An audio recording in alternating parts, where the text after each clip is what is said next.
E a ideia dessa aula de hoje com vocês é que eu possa falar especificamente sobre como é que funciona o português nos vestibulares que vocês vão fazer. A gente está falando aqui especificamente do Enem, da Unesp, da USP e da Unicamp.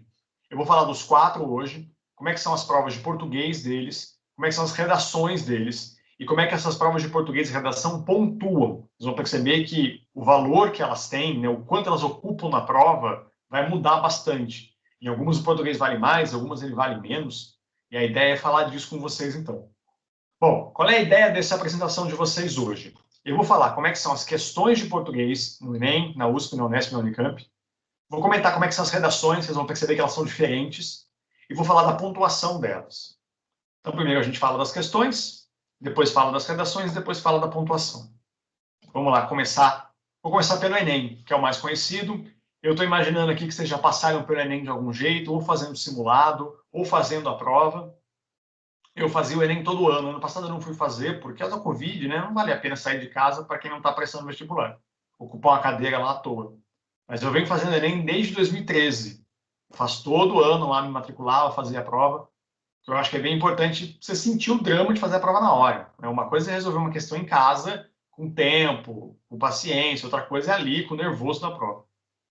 Bom, no Enem, vocês sabem, né, tem 180 questões. As 45 primeiras são da área de linguagens. Se você tirar das 45 as perguntas de língua estrangeira, as de arte e as de educação física, sobram mais ou menos de 30 a 32 questões de português, que são só leitura de texto. O que essas questões vão pedir? Só leitura de texto, só interpretação de texto. Acontece que elas não são bem perguntas, tá? Vocês vão perceber que a pergunta do Enem é uma espécie de comentário sobre o texto. Ela não é bem uma pergunta. Deixa eu mostrar para vocês uma questão aqui, olha só. Deixa eu ampliar aqui. Ó. Então, questão 41. Vocês estão vendo aí, pessoal, a questão? Sim. Então, ó, os textos do Enem não são tão longos assim, eles ocupam um quarto de página, uma coisa assim. Então, tem lá um texto sobre Policarpo Quaresma, é um trecho do livro, do Triste Fim de Policarpo Quaresma, do Lima Barreto. E aí vem a pergunta. Ó, nessa petição da pitoresca personagem do romance de Lima Barreto, o uso da norma padrão justifica-se pela... Vocês vão notar que... Opa, desculpa, pessoal, eu perdi minha câmera aqui. Peraí.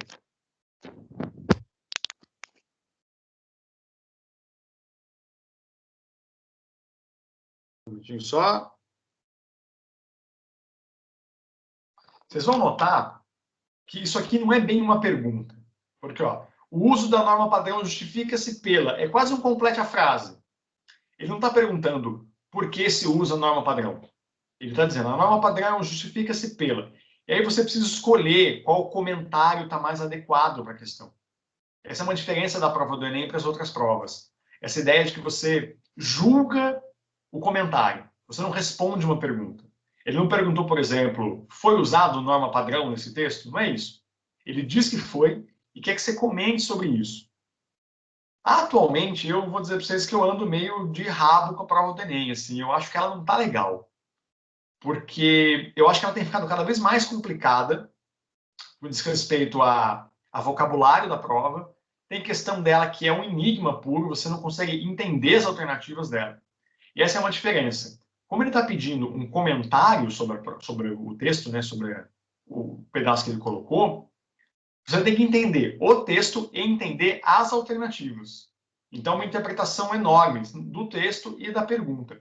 Nas outras provas não é assim. Na outra prova, a alternativa é muito claro o que ela está querendo. O Enem não. O Enem você tem que entender também a alternativa. Claro que para se dar bem no Enem, você tem que ter leitura. É o que vai fazer nas outras provas também. Você leu bastante, você vai se dar bem no Enem. E aí, dona Unicamp. A gente vai entrar agora no terreno das estaduais, tá? Unicamp, Unesp e USP. Na Unicamp, mais ou menos de 12 a 15% da primeira fase é português. Isso dá aí mais ou menos coisa de... mais ou menos aí umas 12 perguntas, 15 perguntas, tá? Mais ou menos isso. E na segunda fase são 8. Tá? São 8 questões de segunda fase. A Unicamp e a USP possuem aquilo que eles chamam de lista de livros. Só a USP e a Unicamp tem isso. A Unesp não tem e o Enem não tem. Então, eles dão uma lista de livros obrigatórios que você tem que ler até o vestibular. Como é que esses livros aparecem? Bom, é aí que está o problema. Na Unicamp, você precisa saber do que o livro está falando. Você precisa ter pelo menos lido um pedaço dele para conseguir responder as questões que eles fazem. Deixa eu mostrar para vocês uma delas. Ó. Isso aqui é um livro que cai na Unicamp esse ano, chamado A Falência, de um escritor chamado Júlia Lopes. O texto é curtinho, tá vendo? Ó? O texto não tem nada demais, mas a pergunta, você tem que ter lido o livro para responder. O diálogo apresenta a reação das personagens femininas a um incidente doméstico com um objeto de decoração no palacete de Botafogo. Assinale a alternativa que justifica a fala final. Aí vem lá. A destruição do espelho leva a desejar a morte, pois sugere o alívio para a frustração amorosa. Se você lê esse pedaço, você não consegue saber se é isso ou não. Será que ela está falando de frustração amorosa? Olha lá. Veja só que desgraça estará para acontecer, espelho quebrado, morte ou ruína. Morte, se fosse a minha.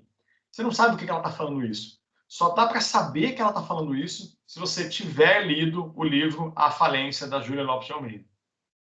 Então, esse ponto da Unicamp é muito chato. Ou você lê o livro, ou você não faz ideia do que a pergunta está querendo saber. Se não lê o livro, pelo menos tem uma ideia do resumo dele, tem uma ideia do que o livro está comentando com você. Senão, não dá para responder.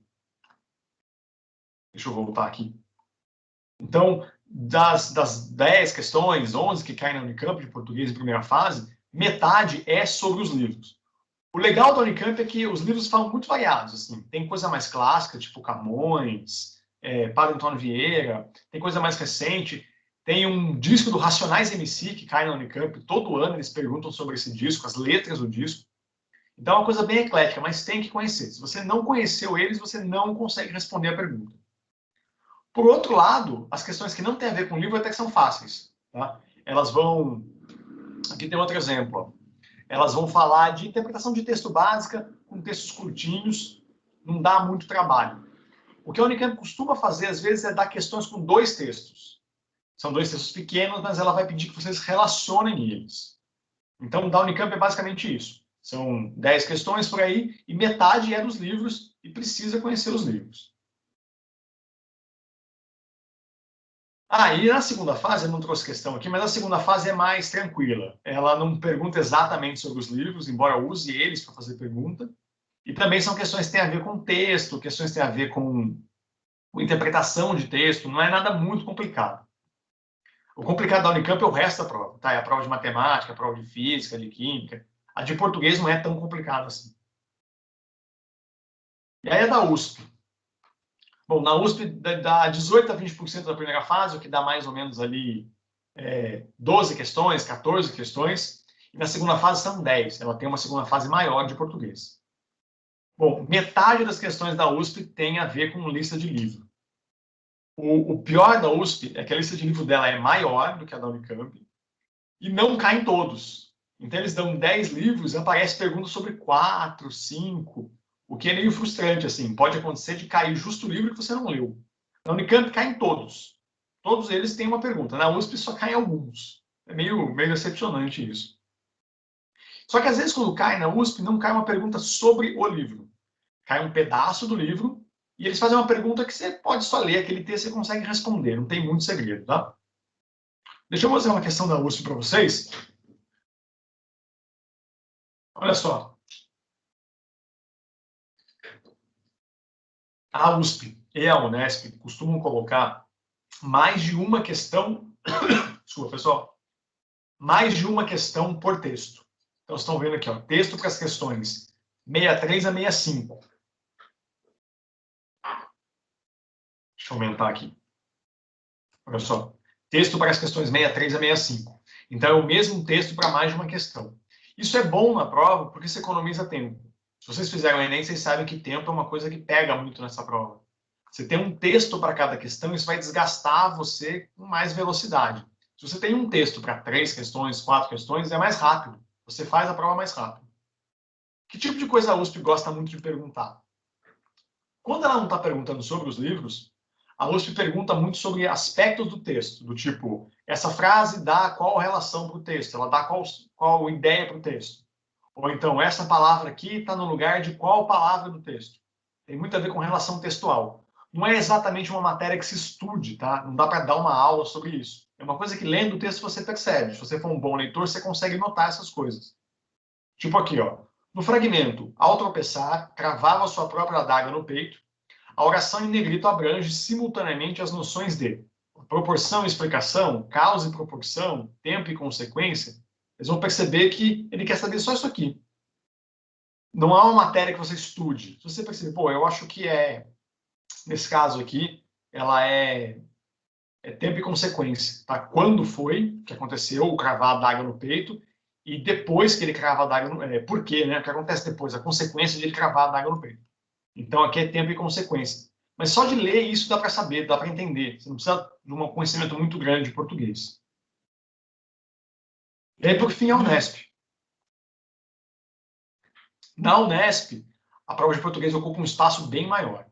Ela dá de 20% a 22% na primeira fase e são 8 questões na segunda fase. Então, das 90 questões de primeira fase, mais ou menos 20, 21 são português. E aí a Unesp tem essa vantagem também. Ela dá muitas questões para o mesmo texto. Então, ela dá um texto um pouco maior, mas ela dá 4, 5, 6 questões sobre o mesmo texto e questões muito curtinhas. Geralmente tem a ver ou com interpretação de texto, mas uma coisa muito básica, ou sobre construção de texto. Então, eles perguntam assim, qual palavra do texto pode ser trocada por outra? Ou essa palavra aqui refere-se a qual outra palavra do texto? O que tem de especial na Unesp é que de vez em quando aparece na prova de português umas questões interdisciplinares.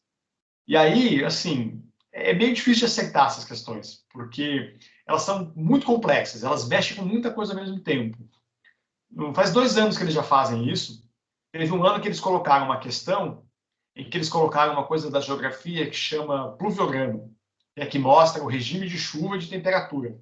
E aí eles perguntavam de qual livro da literatura brasileira podia ser aquele pluviograma.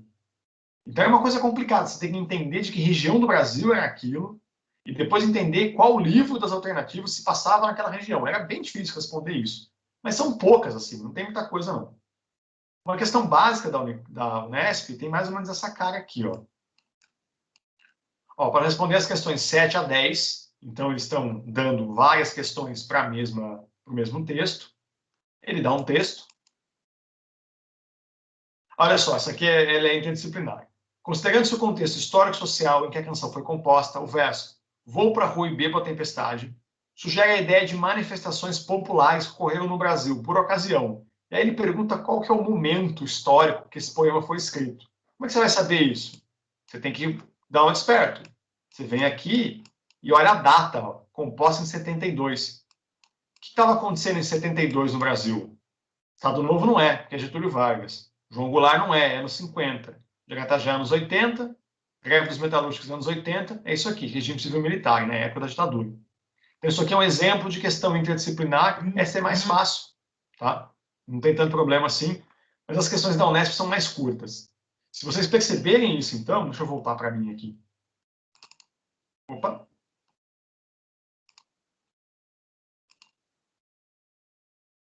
Se vocês perceberem a diferença, a questão do Enem é muito mais longa. As alternativas são mais longas, os textos são mais longos, tem um texto para cada pergunta, isso vai cansando você na prova. Só que o Enem é só interpretação. Ele dificilmente pergunta alguma coisa que tem a ver com o texto, do tipo, o que essa palavra recorta do texto, como é que você recupera isso no texto. Praticamente nunca. É só a interpretação que ele acaba colocando ali. Opa. É só a interpretação que ele acaba colocando ali. O Nesp e o Unicamp focam mais em texto, em construção de texto, mas são perguntas menores. Você acaba fazendo mais rápido. Então, assim, de maneira geral, dá para acertar boa parte da prova de português da Unesp sem muito drama. Ela não é uma prova difícil. Na USP e na Unicamp, dá para acertar o que não é dos livros. O que é dos livros precisa ter conhecimento sobre eles, senão não dá certo. Agora, do Enem, vamos dizer assim, a tendência ali, daquelas 32 questões, daria para acertar algo na casa de 20, 22, 24, 25. Eu sempre digo que dessa primeira prova, das primeiras 45 que são de linguagem, você vai bem se você fizer mais de 38 pontos. Se acertar mais de 38 questões. Em português dá para fazer isso. 25, né, 26, até as 30. O problema é que ela está tão complicada ultimamente e você cansa fazendo a prova, que chega um momento que seu cérebro não interpreta mais nada. Essa é a principal dificuldade de fazer o Enem. Você cansa fazendo a prova. Se vocês já fizeram, aí vocês sabem disso. Você vai cansando e chega um momento que você não consegue mais resolver nada. Ou é matemática, ou é história e geografia, você não consegue mais fazer. Então essa é a dificuldade que tem nessa prova do Enem. Ela é cansativa. E português ele é mais cansativo ainda. Do que a gente vem fazendo até agora nas nossas aulas de português, agora deixando a redação de lado, essas aulas de leitura de vocês, elas foram pensadas para, de certa forma, preparar vocês para enfrentarem essas questões de vestibular. Por que eu fiz isso? Vocês vão perceber que os textos são mais longos, para vocês terem mais material de leitura, mas elas têm aqueles vocabulários que eu vou marcando. A minha ideia é que vocês vão aprendendo o vocabulário com o tempo, porque isso vai fazer muita diferença na hora de encarar uma prova dessa, principalmente a do Enem, que tem um vocabulário mais pesado, que usa umas palavras que vocês nunca viram na vida. Tomara que vocês tenham visto ela em algum momento da aula, em algum momento ao longo do ano. E se vocês olharem as perguntas que estão lá, não sei se já começaram a fazer, alguns eu vi que já começaram, e o pessoal já fez até tudo, que é bem legal, assim, já conseguiu abrir uma frente boa ali. Ali está dividido, né? Tem as questões abertas e as de teste. As abertas eu fiz pensando no modelo da USP e da Unesp. As questões deles são daquele jeito. É uma questão curta que pede uma explicação maior. Já as de teste eu fiz pensando no Enem. É uma questão que pega um pedaço do texto, mas que dá uma complicada no vocabulário, que meio que faz umas alternativas mais tortuosas de entender, para vocês terem esse esforço mesmo. O problema das questões de múltipla escolha de português é que você lê elas e faz assim, bom, a A está certa, mas a B não está errada. A B, se eu pensar por esse lado, ela também está certa. É diferente de matemática, por exemplo, que, sei lá, a conta deu 15, a alternativa dá 15. Se a alternativa deu 17, você não pensa, talvez pode ser 17. Não pode ser, deu 15, a alternativa é 15. Em português, não, você vai ficar sempre nesse jogo de será que isso aqui, essa aqui está mais certa que essa outra, principalmente no Enem. O Enem dá esse trabalho maior para vocês. Então, quanto mais vocabulário vocês pegarem, quanto melhor vocês virarem leitores ao longo desse ano, maiores as chances de vocês conseguirem interpretar direito aquela prova. E como eu falei, o Enem tem que interpretar a alternativa. Na USP, na Unesp, na Unicamp não precisa, a alternativa é bem clara. O Enem tem que interpretar a alternativa. Pessoal, dúvidas até aqui? Se querem me perguntar alguma coisa, se querem comentar algo, fiquem à vontade. Eu tenho uma dúvida. Fala, Pedro. No Enem, por exemplo, você erra a alternativa, mas você assinala uma outra, e talvez essa outra pode valer ponto. Existe isso? Se você diz assim, se alguma das questões erradas pontua, você quer dizer isso? Isso. Não, impossível. Não tem, assim, um ponto de participação. Chegou perto, não tem isso. Que falaram que talvez tivesse uma segunda certa que talvez desse algum ponto, alguma coisa assim. Não. Isso é lenda. Não tem isso aí, não. Não tem mesmo. Entendi. O que é importante dizer para vocês aqui é o seguinte: vocês já ouviram falar isso, eu mesmo já falei isso aqui outras vezes. O Enem funciona por teoria de resposta ao item. Então, as questões valem pontos diferentes. Se você comparar a questão de matemática com a de português, por exemplo, a de matemática vale mais. No Enem, desculpa, na Unicamp, na Unesp, na USP, isso não é verdade. Elas valem todas a mesma coisa. Então, é o tipo da prova que você faz diferente. Se você pega a prova da Unesp, por exemplo, vale mais a pena você quebrar a cabeça ali em português, onde você tem mais chances de acertar, do que você quebrar a cabeça lá em física, química, biologia, onde você tem chances menores, porque os pontos são iguais. Então, se você faz um ponto em português, ele vale a mesma coisa que um ponto em matemática. Dá na mesma. Daqui a pouco eu vou falar um pouco sobre a história da pontuação, vocês vão perceber isso. Tem prova que vale a pena você ir direto na prova de português, eu vou me concentrar nela, eu vou passar fazendo a prova de português. Especialmente na Unesp. A Unesp, da maneira como ela está organizada, dependendo do curso, você passa no vestibular só fazendo a prova de português. Indo bem nela, né? Não é só ir lá fazer qualquer coisa. Mas se você for bem nessa prova, você consegue passar só pela prova de português, desde que você não zere as outras, dá para passar. A depender do curso, né? Fazer coisa concorrida não dá certo. Mas coisa mais baixa, passa só com português e redação. Bom, deixa eu seguir aqui. Deixa eu dar uma olhada para onde é que a gente vai agora. Vamos falar das redações. Deixa eu passar de novo para a tela aqui.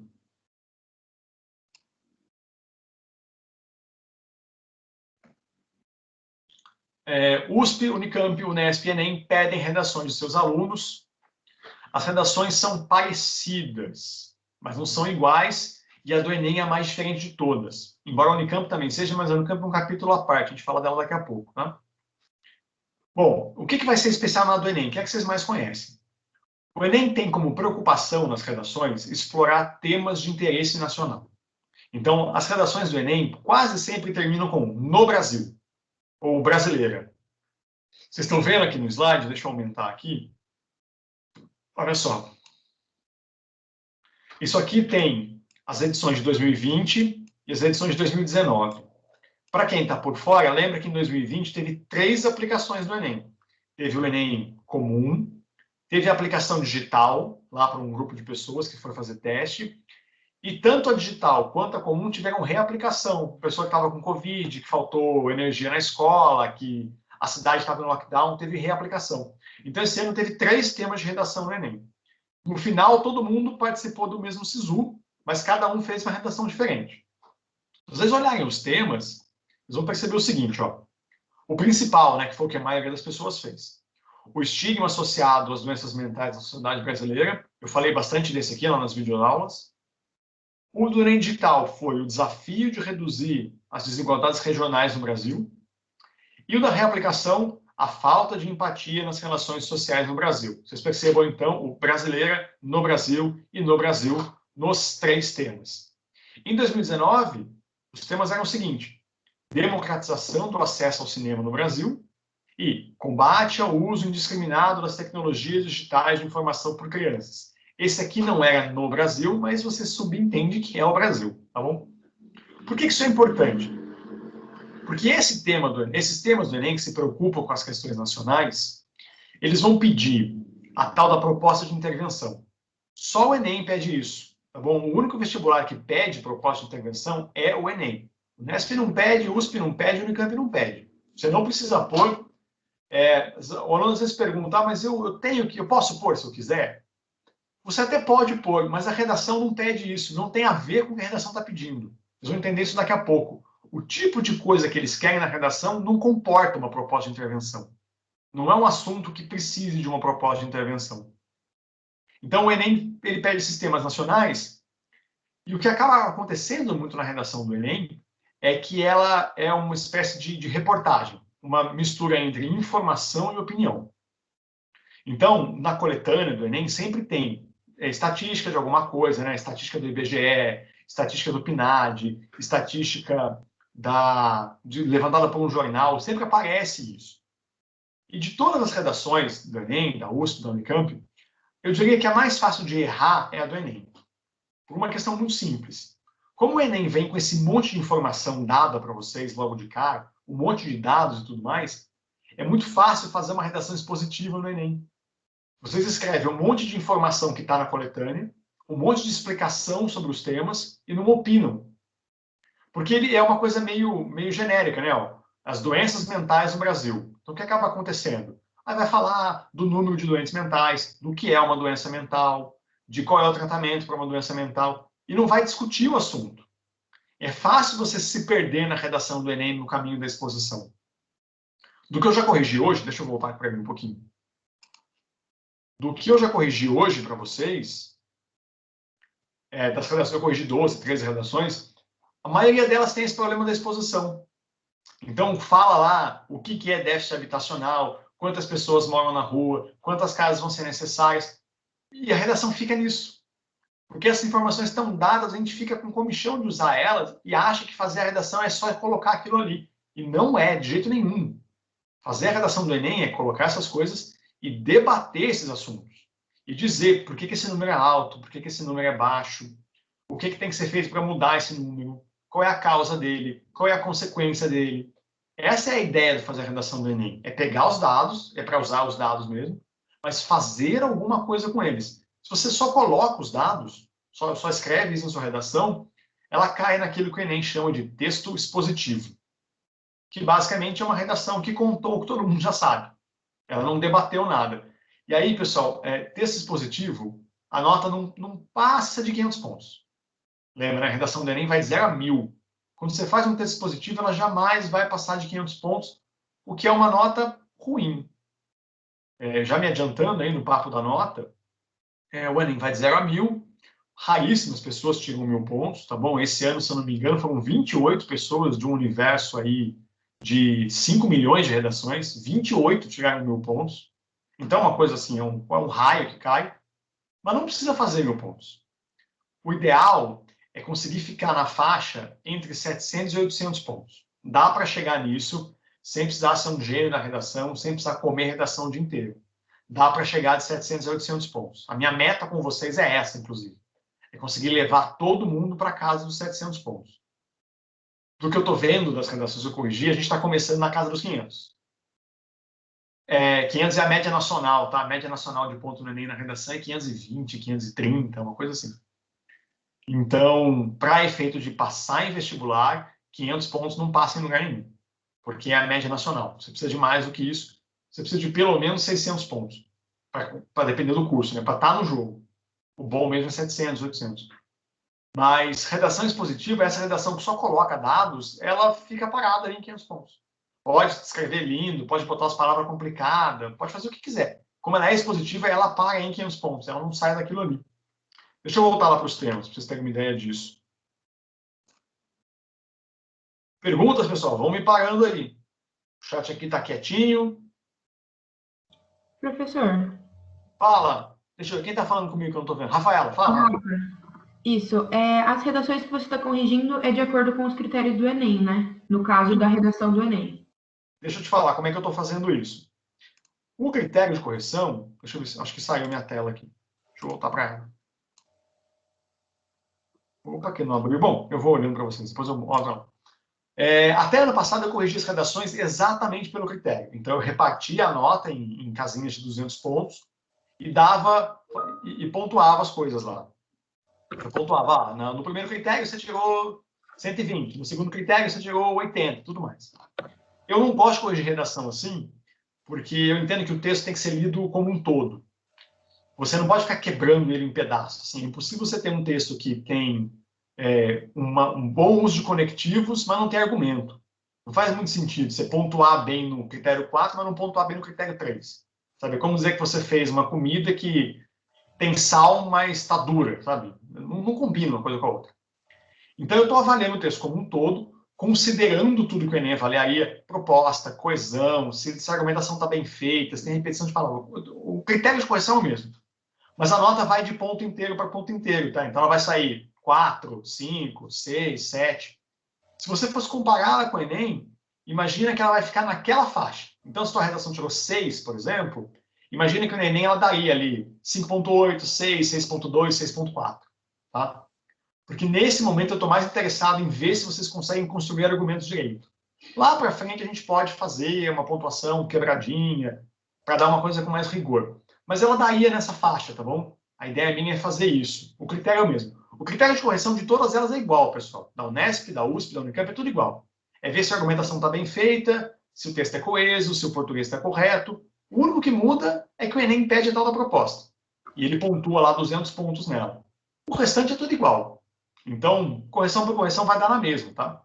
Quando vocês pegarem a nota, então, olha aí essa ideia da faixa de pontuação. Vocês vão entender que ela ficaria nesse pedaço, ok?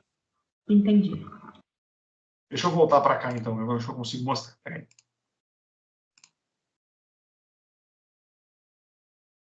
Ele fechou, por isso. Deixa eu vir aqui. Aqui, ó. Então, só para terminar o papo do Enem. Esse aqui do Enem Digital, por exemplo, que falava de reduzir desigualdades, ele estava cheio de gráfico na proposta. Um monte de gráfico, um monte de dados sobre crescimento regional, sobre tamanho de população, sobre desigualdade, índice de Gini, ele tinha um monte de coisa. Você podia usar eles, é bom que use, mas não podia ser só isso. Você precisava debater essas informações. Essa ideia de debater informação está muito clara nos outras propostas, nos outros vestibulares. Antes de falar disso, vamos fazer uma passagem rápida por Dona Unicamp. Deixa eu tomar uma água aqui, pessoal. Pera aí. Enquanto isso, vocês vão olhando os temas aí.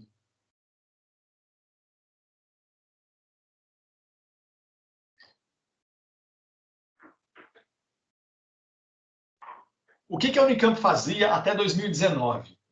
Na segunda fase dela, ela pedia 2 redações. Você tinha que escrever 2 textos. E aí, a Unicamp acaba fazendo uma coisa que é diferente, que é pedir gêneros de texto que não são o tradicional, que não são a redação, dissertação, argumentação. Então, ela pedia, por exemplo, aqui em 2019, ela pediu o texto de um abaixo-assinado. E depois ela pediu argumentação sobre IDH, investimento, educação e consumo. Quando ela pede argumentação, é a coisa mais clássica. Mas aí ela pede um outro negócio. Ela pediu lá texto de abaixo-assinado. Em 2020, ela pediu um texto de abertura sobre um podcast. Um texto de abertura de podcast sobre biodiversidade. Em 2021, ela pediu um diário sobre os riscos de contrair Covid por conta do trabalho. Então, ela pede uma coisa diferente, que não é argumentação. Eu tenho minhas críticas com essa ideia, tá? Eu acho que ela, às vezes, acaba soando meio artificial, da maneira como eles colocam o tema, sabe? É quase como se fosse escrever uma historinha ali, uma peça de ficção. Mas a Unicamp pede, tá lá pedindo, a gente tem que fazer. Mas a outra proposta costuma ser a argumentação mesmo. Às vezes está disfarçada com outro nome, tipo isso aqui, ó. Discurso político sobre retirada de status de uma escola. É uma argumentação. Você vai dizer por que a escola tinha que manter status ou tirar status. Essa daqui, a argumentação sobre IDH, é a argumentação clássica, tá bom? Em 2019 ainda se pediam 2.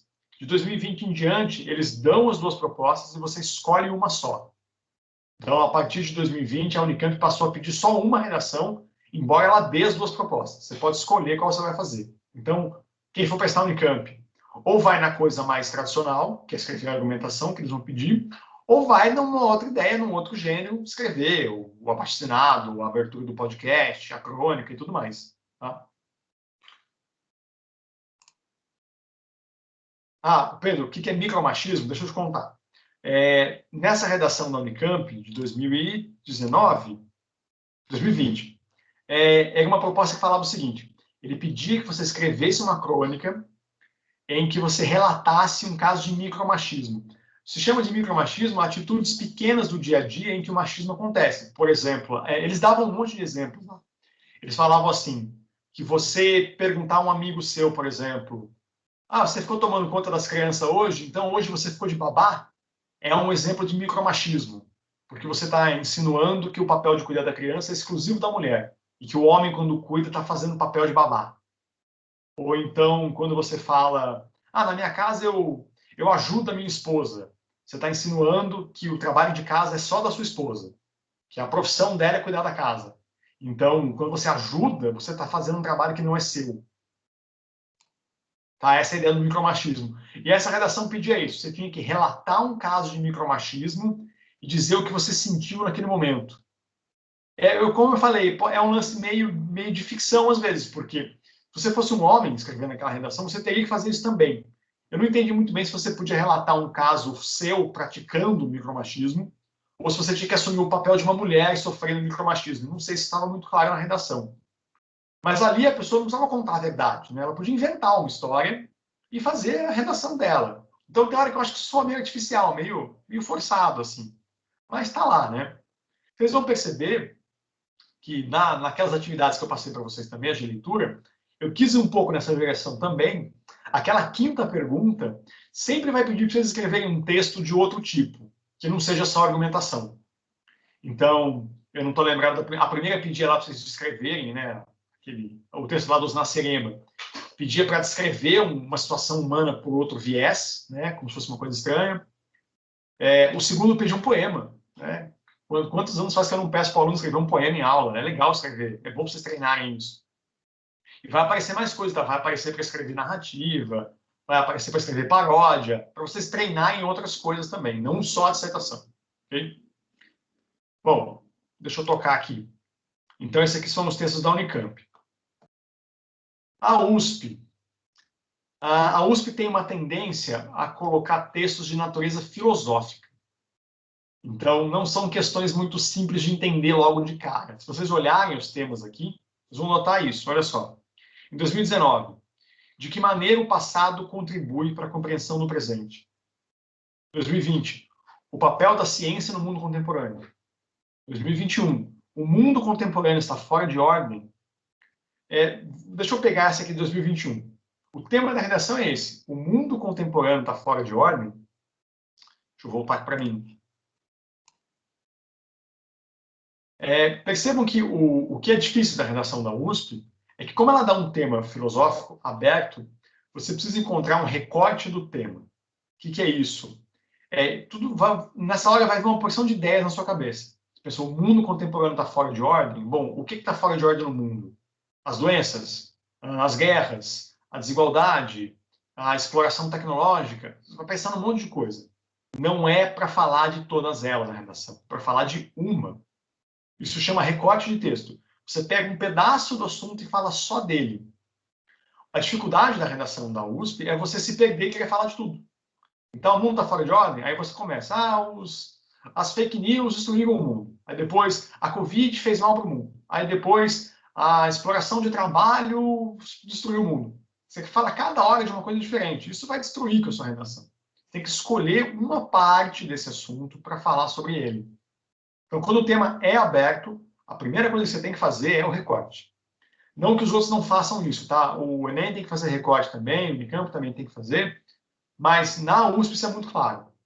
Tanto é que os textos de apoio que eles vão dar são muito mais para explicar a ideia do que para dar o recorte para você. Eu me lembro de um ano, acho que 2016, em que eles deram lá o conceito do Nietzsche na redação. Era um conceito de amadurecimento, se o homem já era maduro. E aí eles explicavam o conceito e era só isso a coletânea. Era o homem é maduro pelo Nietzsche, explicava o que era e agora é com você. Agora você resolva aí se o homem é maduro, pensando em alguma das situações da maturidade do homem. Então a dificuldade desses temas abertos é esse. Você tem que encontrar ali um recorte dele. Você vai discutir um pedacinho dele. Não é para discutir ele inteiro. Deixa eu voltar para lá. Essa daqui de 2020 foi bem importante, né? Porque era uma época que o Brasil... Era uma época não, né? O Brasil está passando por isso. Por desvalorização das ciências, das bolsas de estudo, de fechamento de universidade. Então, qual é a importância da ciência? E aí você podia falar de um monte de coisa. Podia falar de medicina, você podia falar de tecnologia, você podia falar de prevenção de doença, você podia falar sobre expectativa de vida, você podia falar sobre controle de fome, você podia falar de desenvolvimento urbano, de poluição, de meio ambiente, você podia falar de um monte de coisa. Porque todas elas iam bater com ciência.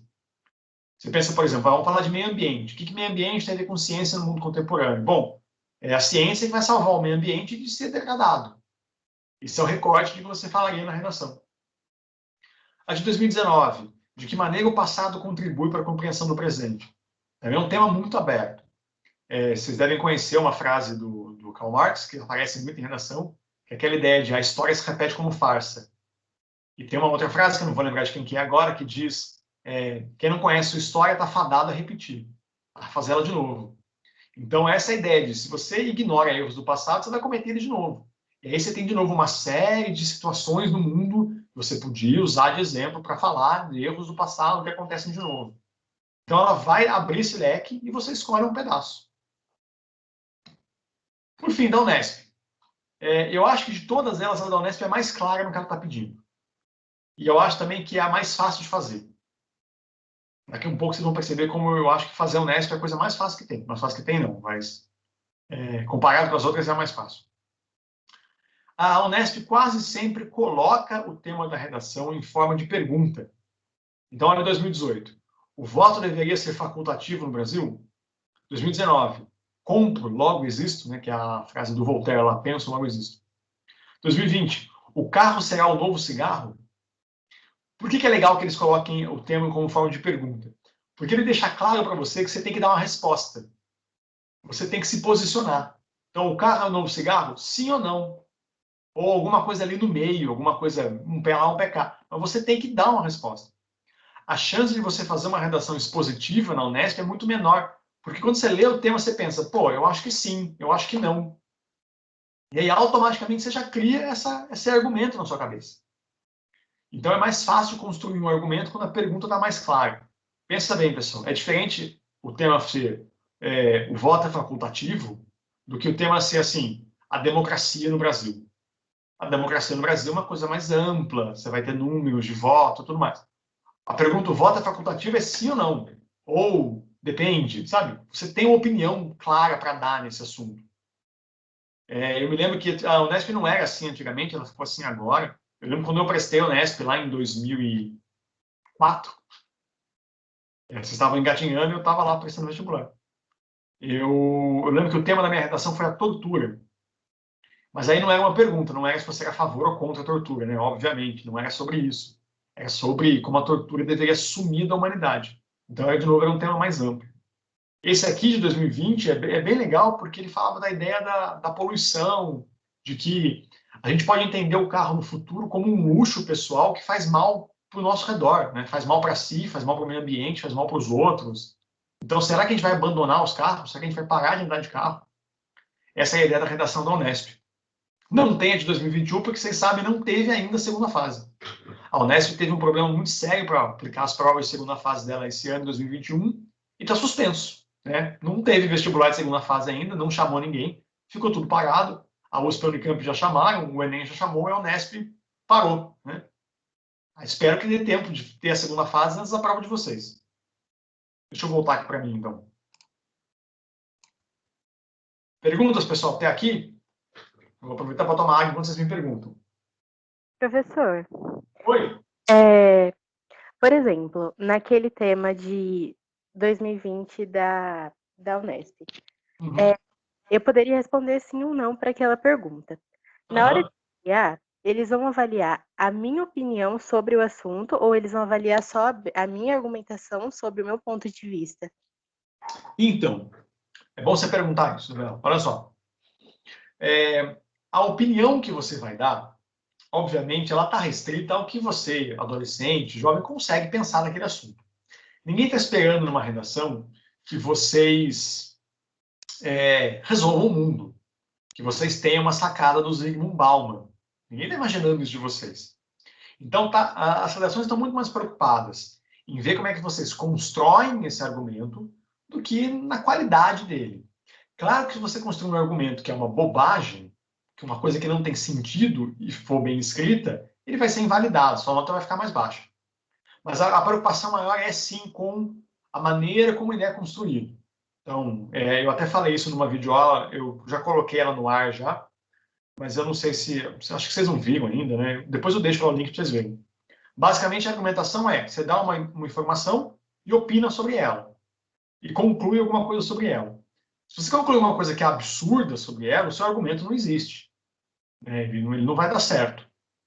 Então, a preocupação maior é com o texto, a menos que seja uma coisa que não faça sentido. E aí, porque o argumento não bate, aí é a tal da coerência da redação.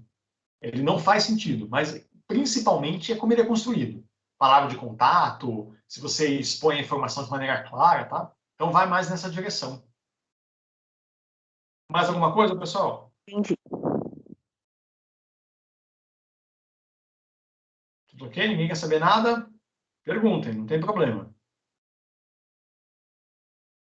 Quando essas redações elas dão esses temas, é importante dizer, você não precisa exatamente dizer que é sim ou se é não, tá? Existe toda uma área cinzenta entre sim ou não. O famoso depende. Quando a gente pega essas redações de antagonismo, que tem dois lados opostos, não é necessário que você concorde com um lado. Um lado está certo. Professor, Oi, fala. licença. Tem um tema de redação que eu não lembro, eu não sei de qual vestibular é, mas tem isso de fala, tipo, se eutanásia é um privilégio ou se é pena. Pera, nossa, esqueci o nome do tema. Calma aí, deixa eu ver aqui. Mas é tipo isso, se é uma coisa ruim ou se é uma coisa boa. Ok. E aí você tem que debater sobre isso. Eu não sei de qual é, porque eu só tenho vários tópicos de redação, mas eu não me recordo. Mas eu vou ver aqui o nome do tema. E aí você tem que... Bom, na verdade não tem um método certo, mas eu vi que muita gente que tira nota alta nessa redação coloca os dois pontos de vista e não escolhe um lado. Simplesmente, tipo, mostra os pontos e deixa que a pessoa escolha o lado dela. Ela mostra os fatos e deixa que o leitor escolha. Seria um método de fazer a redação? Então, eu desaconselho vocês a fazerem isso. Não é uma boa ideia, não. Eu vou dizer para vocês por quê. Porque quando a gente faz isso, de olha, eu exponho um lado e exponho o outro e meu leitor resolve, eu estou fugindo da raia na redação. Ela não me pediu isso. Ela pediu uma opinião minha. Então, se eu só conto quais são os dois lados, eu não estou dando opinião nenhuma, eu fiquei em cima do muro. Quando eu leio um texto argumentativo, eu tenho que terminar o texto e poder dizer assim, esse cara que escreveu esse texto defende isso. Eu vou pegar o caso da eutanásia, que é esse tema que você citou. Eu tenho que terminar o texto e falar assim, ó, o texto da Marisa Dória é a favor da eutanásia. Ou o texto dela é contra a eutanásia. Ou então, ó, o texto dela fala que é a favor, mas nessas condições. Eu tenho que saber ter o ponto de vista quando o texto termina. Se eu leio e eu não sei, eu não entendi se ela é a favor ou contra, é porque a sua opinião não for clara. E aí ela não obedece à ideia de uma redação dissertativa, argumentativa. Você não defendeu nada dentro dela. Tá? Você só expôs pontos de vista. Expor os pontos de vista é importante, desde que você vá usar dessa exposição para aumentar seu debate. Então, não adianta fazer assim. Quem é a favor porque acha que a pessoa é dona da própria vida e pode fazer o que quiser. Quem é contra porque acha que ninguém tem o direito de tirar a vida do outro. Ok, tá certo. Mas aí você precisa falar, bom, a vida de fato pertence à pessoa, mas, e aí você comenta o que o pessoal a favor pensa. Por outro lado, não se deve tirar a vida do outro, mas, e você comenta o outro ponto de vista. Só jogar as informações, o texto vai ficar expositivo e aí a nota dele vai lá para baixo. Então, não deixa para o leitor, não, tá? A ideia não é essa. A ideia é que você opine. Eu tenho que saber o que você quis no texto. Fala, pode falar. Então, eu tenho essa redação, depois eu posso te mandar. Ela fez nota 1000 na época que ela foi lançada. E eu acho que ela chega. Bom, talvez na minha percepção eu não vi uma opinião, porque eu vi ela debatendo os dois lados, mas eu não concluí uma opinião. Talvez tenha. Pelo jeito, sim, né? Para ela ter feito nota 1000, ela teve todas as partes. Não, me manda que eu quero ver depois, mas assim, é importante. Redações desse tipo, elas pedem posicionamento. Tá. Eu não sei se vocês já tiveram curiosidade de olhar, lá na página onde eu estou colocando o material, está todo o material disponível já. As aulas de literatura já estão lá, o segundo tema de redação já está lá também, está tudo lá. É só olhar lá a lista de material que vocês conseguem ver já. O próximo tema de redação de vocês eu vou sempre montar assim, pessoal. A primeira redação do mês é um modelo Enem de redação. A segunda redação do mês é um modelo Unesp de redação. Porque é importante vocês passarem por esses dois tipos. A segunda redação do mês de vocês, que é a de maio, ela chama assim, devemos cancelar as pessoas? Porque ela vai debater essa ideia que é muito comum hoje em dia, que é o tal do cancelamento. A cultura do cancelamento. Se vocês frequentarem um pouquinho na internet, vocês devem saber o que é isso. Essa ideia de que a pessoa vai lá, posta uma bobagem, posta um comentário errado, um comentário racista, machista, e ela é cancelada, né? A opinião dela é desconsiderada, as pessoas criticam ela, às vezes o cancelamento acaba em algum tipo de punição, a pessoa perde uma marca que patrocinava ela, fecha a conta do Twitter, fecha a conta do Instagram, uma coisa assim. Então, a pergunta que a redação faz é essa: a gente deve fazer isso? A gente deve cancelar as pessoas? A gente deve levar a esse ponto as críticas? E vocês vão ter que dizer para mim se sim ou se não. Eu preciso terminar de ler essa redação de vocês pensando, bom, o pessoal aqui acha que tem que cancelar mesmo. Claro que não é assim, tem que cancelar mesmo, ponto final. Tem que cancelar por causa desse motivo aqui. Porque alguém está me escrevendo uma coisa aqui, pessoal. Eu já vou terminar, eu leio aqui o comentário, tá? Então, não adianta falar, tem que cancelar mesmo. Tem que cancelar por causa desse motivo aqui, porque assim as pessoas aprendem que os comentários não passam mais impunes, que não tem mais espaço para machismo, para racismo, para homofobia. Ou então você pode ir para o outro lado, falar, olha, cancelamento não dá certo, a gente apenas acaba alimentando opiniões extremas, a gente acaba segregando pessoas. Então não é só dar a opinião do tipo, é isso, ponto final. Você opina e explica por que você acredita naquela coisa. Essa é a tônica de qualquer redação que vai jogar uma pergunta para você. Lembrando que redações assim não é para começar respondendo pergunta, tá? Não é para começar assim. Sim, é para cancelar pessoas. Não é para fazer isso. O tema tá lá para você escrever a redação sobre ele. Não é para responder, tá? Não é múltipla escolha. Não é para marcar sim ou não. Ok? A ideia é essa. Tem que ter uma opinião clara e bem difundida, bem explicada sobre isso. Deixa eu ver o que me perguntaram aqui. Fernanda, vamos lá. Professor, uma redação de vestibular é indicada e direta ao assunto pedido ou na introdução fala sobre o assunto em geral e depois é ao ponto? Boa pergunta, Fernando. Olha só. A introdução de texto ela tem que servir para apresentar para o seu leitor qual é o tema. Isso é meio estranho, porque assim, você que está fazendo redação sabe qual que é o tema, e quem vai ler sua redação sabe qual que é o tema porque é um corretor. Né? A situação da redação ela é artificial. Então é meio ridículo você falar para o cara, a que vocês fizeram agora para mim. O déficit habitacional é uma questão importante.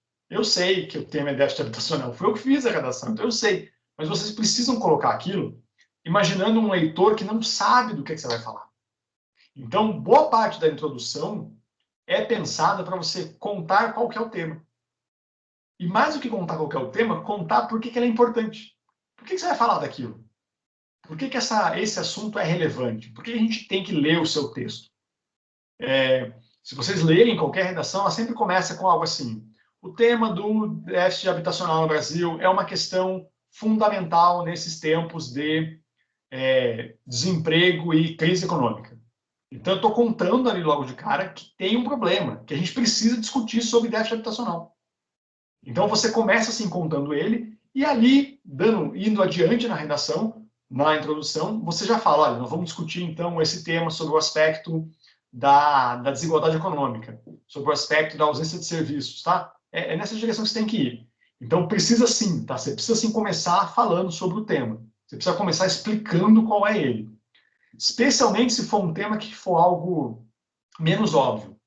Eu me lembro, por exemplo, a redação do Enem de 2018, 2017, 2018, ela dava como tema algo assim, deixa eu tentar lembrar, é um lance de manipulação de usuários a partir da análise de dados.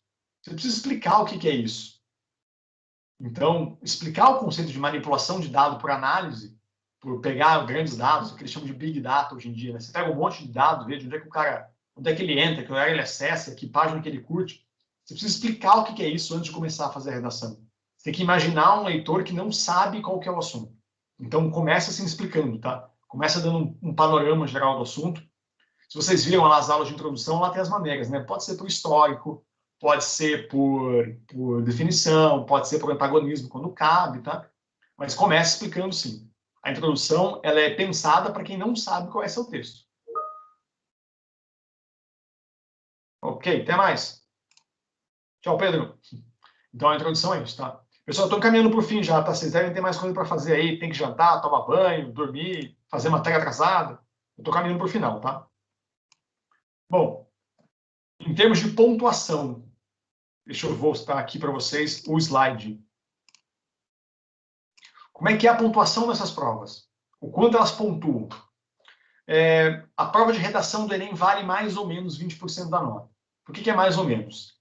Lembra que o Enem pontua as questões cada uma de um jeito, então a gente não sabe qual é o máximo de pontos que você chega em cada área. A redação a gente sabe que chega a 1000 pontos. Então dá para dizer que ela vai valer mais ou menos 20% da nota, e a parte de português das questões, ao todo, lá pensando nas 180, vai valer uns 17% da nota. Se você somar redação com português, está perto aí, então, de 37% da nota do Enem é redação em português. Aí a importância de ir bem nas duas.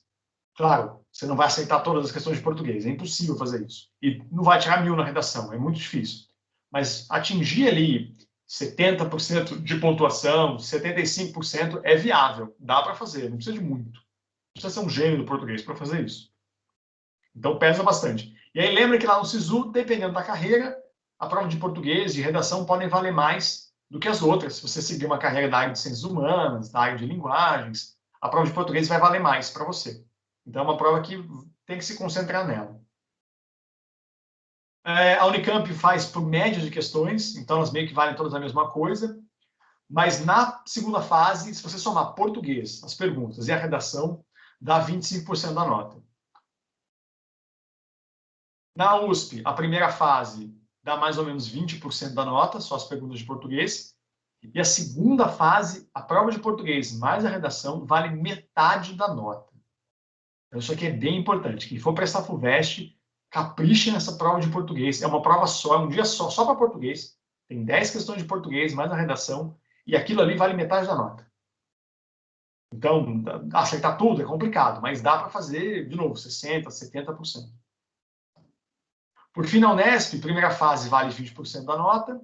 Segunda fase, se você somar as questões de português mais a redação, dá ali perto de 44%, 45% da nota. Então, também ocupa um espaço bem grande de pontuação a prova de português na Unesp e na USP. Deixa eu voltar aqui para mim e a gente vai encaminhando para o final. Se vocês olharam ali, então, os valores, as questões, vocês vão perceber que para a Unesp, para a USP, a prova de português, a de segunda fase, pesa muito, pesa bastante. Para o Enem ela pesa um bocado também, para o Unicamp ela pesa um pouquinho menos. Bom, deixa eu ver se eu estou esquecendo alguma coisa. Eu acho que era isso, pessoal. A ideia aqui de falar para vocês dessas provas de português é para vocês irem entendendo bem o que espera vocês daqui para frente.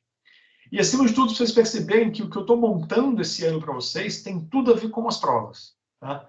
Eu pensei na aula de português com um modelo parecido que vocês vão encarar em vestibular. Em termos de redação, em termos de leitura, em termos de conteúdo. Tá bom? A minha ideia, então, era ir moldando vocês para como é que se responde uma questão aberta, como é que se faz um vestibular, como é que se responde uma questão de teste. Tá bom? A minha ideia com vocês é essa. Eu espero que vocês estejam gostando. Eu, pelo menos, estou gostando bastante de fazer. Eu quero saber se vocês estão gostando de responder. Eu me divirto bastante montando aqui, montando as aulas. Eu gosto de fazer. Mas eu espero que vocês estejam gostando de fazer tudo aquilo também, de responder essas coisas, tá? O atendimento meu continua na segunda e na sexta, pessoal. Quem precisar, acessa lá o horário correto. Se não puder falar comigo nesses horários, me escreve que eu arrumo outro, tá bom? Eu consigo um jeitinho aí de falar com vocês. E é isso, galera. Agora é fazer lá as atividades de leitura. Eu acho que até sexta-feira eu consegui mandar a redação de todo mundo. Eu cheguei a falar isso num dos vídeos, mas eu vou falar de novo. Se sua nota for baixa nessa redação, não desespera, tá bom? É o começo do trabalho. Vocês estão começando a fazer redação agora. Uns alunos relataram, professor, antes a gente não fazia muito pouco. Então, se vocês estiverem defasados quanto a isso, tudo bem agora. Vocês têm que estar bons no final do ano. Se começou com 4 agora, não tem problema. Tem que chegar a 7, 8 no final do ano. Agora, beleza, é bom já chegou adiantado, tá bom. Mas eu preciso fazer vocês melhorarem. Então, não desespera por causa disso. Se os comentários lá forem meio duros, também não desespera, tá? Tem que falar que tá errado, pessoal. Eu sempre brinco que não adianta ir no médico ele falar que você tá bom e você sair de lá e ter um treco. Se tá ruim, tem que falar que tá ruim, tá bom? Tem que dizer que tá errado para poder corrigir. Então, quando eu mandar a correção para vocês, leia ela com bastante paciência.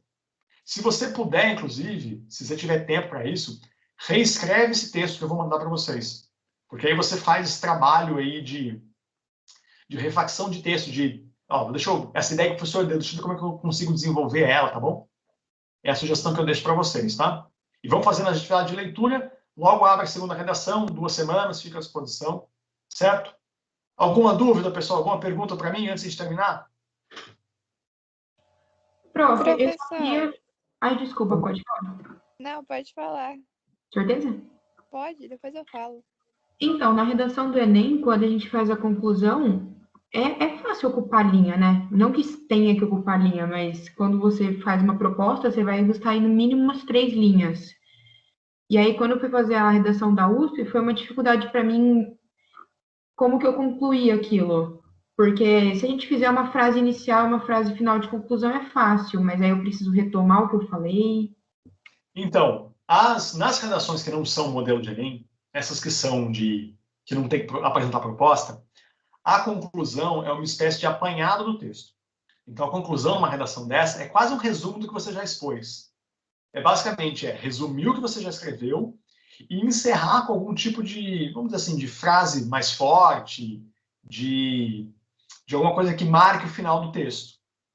Então, esse é o problema, né? É 880. O Enem, quando você vai fazendo a proposta, ela vai ficando gigante e ela não cabe no final do texto. Nos outros, se você for com essa ideia da proposta, você vai perceber, agora não tem proposta, o que eu escrevo aqui? Resume o texto ali, resume o que você já escreveu e termina ele de alguma forma que marque o seu leitor. Nessa próxima que vocês vão fazer do cancelamento, vai dar para testar isso pela primeira vez. Eles vão lá desenvolver toda a ideia e a conclusão, pensa assim, ó, a conclusão desse texto, ela vai marcar o seu leitor. Quando você termina de ler um texto, a última frase fica na sua cabeça. Como o texto termina, fica na sua cabeça. Pensa nisso na hora de escrever a conclusão. Pensa assim, qual é a mensagem final? Qual é a coisa que eu quero que a pessoa saia pensando na minha redação? É isso que você põe na conclusão dela. O que vai terminar aqui? Quero que termine com isso aqui, com essa paulada aqui, com essa ideia. Vocês vão perceber que volta e meia vai surgir uma frase na cabeça de vocês. Tipo, pô, essa frase fica boa na redação. Muitas vezes essa frase é a frase que termina o texto. É a frase que despacha o leitor. Mas é teste, tá? Vocês vão aprendendo a fazer isso com mais calma. Fazendo bastante, vai melhorando, ok? Certo, então. Obrigada. Maria, tua pergunta. Professor, você vai falar sobre Bauman? É Bauman, né, que fala? Bauman. O Zygmunt Bauman? Uhum. Vocês adoram citar o Zygmunt Bauman em redação, né? porque ele é usado bastante em redação que tem pontuação máxima e geralmente a galera que usa vai bem. E também sobre citar, né? Porque quando você cita algum filósofo, algum documentário, filme, alguma referência, a nota da pontuação geralmente aumenta. É legal ter citação. E se a gente tivesse mais referência assim de pessoas para citar, acho que ia ajudar. Vamos lá, vamos por partes. O Bauman é um filósofo, né? Morreu faz pouco tempo, morreu faz uns 2, 3 anos. Geralmente a frase que os alunos gostam de colocar na redação é aquele papo de vivemos em tempos líquidos, em que nada dura. Essa é a frase que as pessoas colocam do Bauman nas redações. Tem hora que funciona, tem hora que não funciona. Eu já gravei um vídeo para vocês sobre citação. Eu estou um pouquinho adiantado na matéria, eu estou montando as aulas de segundo bimestre já. Então, as aulas de redação de segundo bimestre estão gravadas já, e elas vão falar de uso de citação e estratégia de argumentação. Como eu acho que vocês vão precisar disso agora, eu vou adiantar elas, eu vou colocar elas à disposição de vocês já. Essa semana eu faço isso já e já aviso vocês.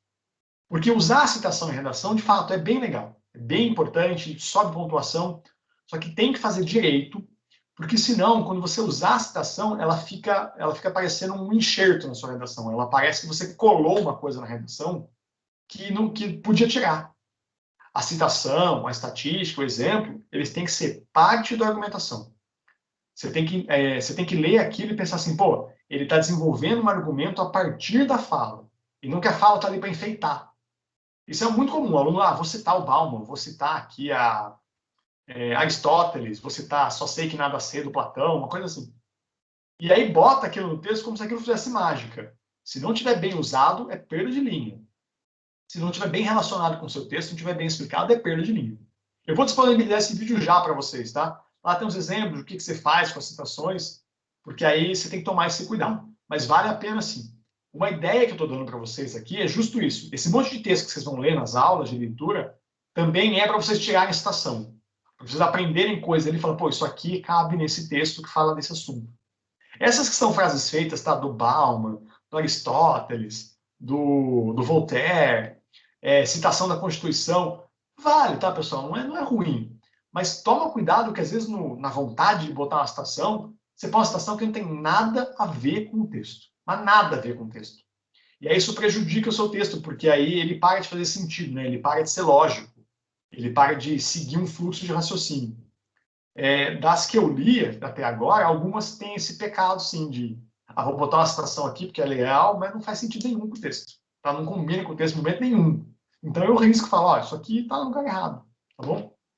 Alguém me perguntou uma coisa aqui. Giovanna me perguntou, essa última frase pode ser tipo uma pergunta para o corretor, a conclusão? Até pode, Giovanna, mas é muito delicado usar a pergunta retórica em redação. Pergunta retórica é aquela pergunta em que a resposta é óbvia.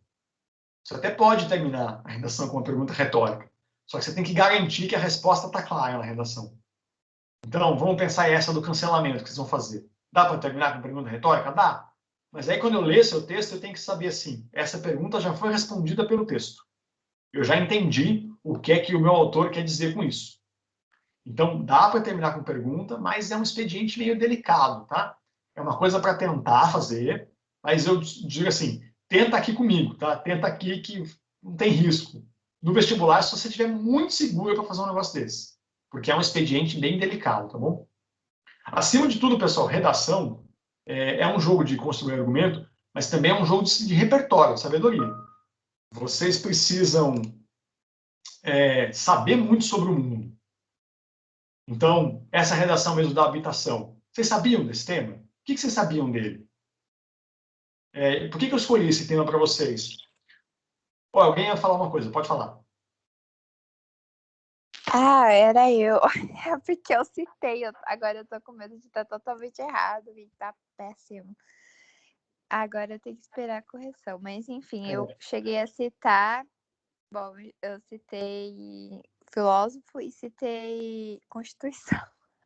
Então, não faz mal, tá? Ai, professor, agora deu um medo, assim, porque, né, eu usei.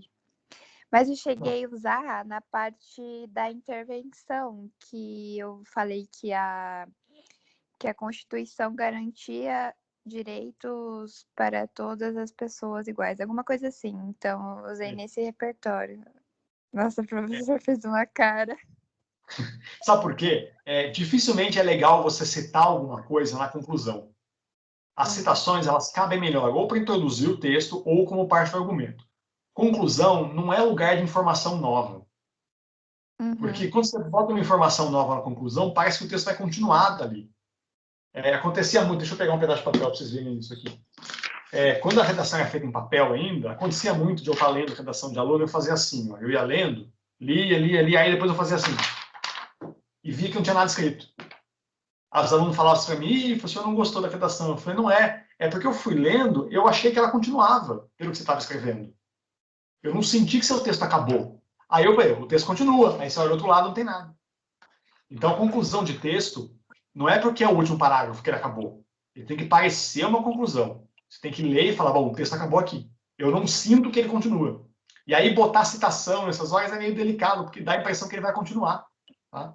É difícil, tá bom? Não quer dizer que não possa. Mas é uma coisa delicada de fazer. Tá bom. E só para terminar, o papo de citar a Constituição, pessoal, vale, tá bom? No Enem, principalmente, vale bastante, porque os temas têm a ver. Nas outras, nem tanto. Essa do cancelamento, por exemplo, tem nada a ver citar a Constituição. Já vou adiantar isso para vocês já, tá? Não cita a Constituição, porque não tem nada a ver com o tema. Vá procurar outras fontes, lê os textos de apoio, para você entender o conceito, tá bom?